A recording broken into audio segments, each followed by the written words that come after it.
In a world filled with endless distractions, one game can control of everything. Inside this classroom, lessons are being taught, but not everyone is paying attention. While their classmates focus on the discussion, two students are lost in another world, the world of Mobile Legends. Their eyes are glued to their screens, fingers moving non-stop. The teacher speaks, but her words fade into the background. The only thing they hear are the sounds of the game. Launch attack! Shut down! You have slain an enemy kill! Hoy! Ano ang hindi ka mo nag-answer ka na dua? Ang hirap mo magsabi. How dare you talk to me like that? You're a disrespectful student! Ikabit na yung cellphone! Ikabit! Ikabit! Puro na lang ka mo, Emila. Nireload ka mo nagahan sa takip papahan sa radio. Papakaliw-liw yung mag-anak ko sa para makuha niya yung cellphone. Ito yung behavior ni Des ko lang ginanahin ka.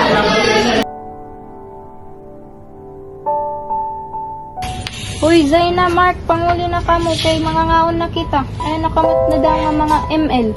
Yan naman sa akong uli na lang ito. Tugon na nalakot pa nga, hindi mo kang tutol. Ano, dire ka man ngaon, papalayason ta na lakam. Tara. Subo.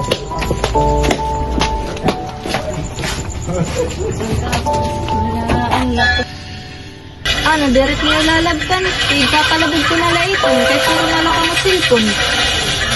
Ano na, tatangkasin ko na din.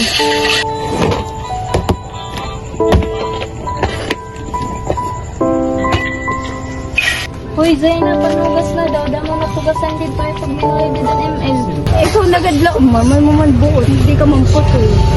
Mang, kaya lang puging patawag mo ako. Ano nahimo nga sa lata akong mga anak? Ano lang sila patawag ko niyo mga anak kaya inaraw sa kasabot teacher na sumat ako dada nila hinihimo ano ras ng klase kay imbis na mag-answer nila nag-iinig-ilong lugo nagsisinilipon tapos ano sa pa itong problema kay pag sawayan teacher bumatong pagoda ni pusong anak na babae. Asya, ipatawag ko ito na gusto mo maruan ko. Amo, gabit at iya. Kaya, binihin mo ay panimalay o pinilay pero eskulahan sila. Amo, giyak ko itong tapong problema akong mga anak. Pag nilera nagsisinulpunan, diri nera nasusubo nga balay. Pati pagkaon, diri na giyak nera nahihimo yung tamang nga oras. Ila mga bata, kailangan din nila na attention para dili na liduruhan pag sinelpon na gihinyab-yab ako ma'am, mabuli din niyab din anak para nagyapin ko yapan sa huli para diret niya makuan pagdako niya diret niya maging sugad. Sige ma'am, pasensya lang. Kakaistoryahan ko po tapon mga anak.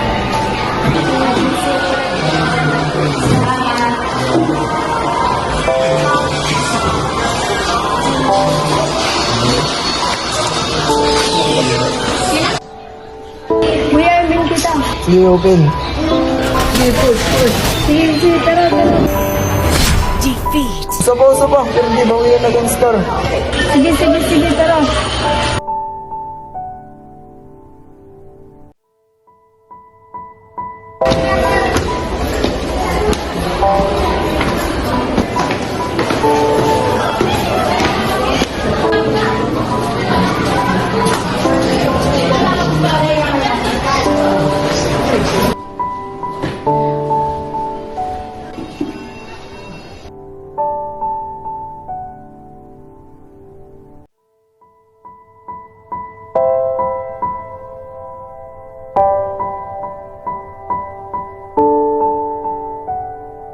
The film teaches us that too much gaming can destroy balance in our lives.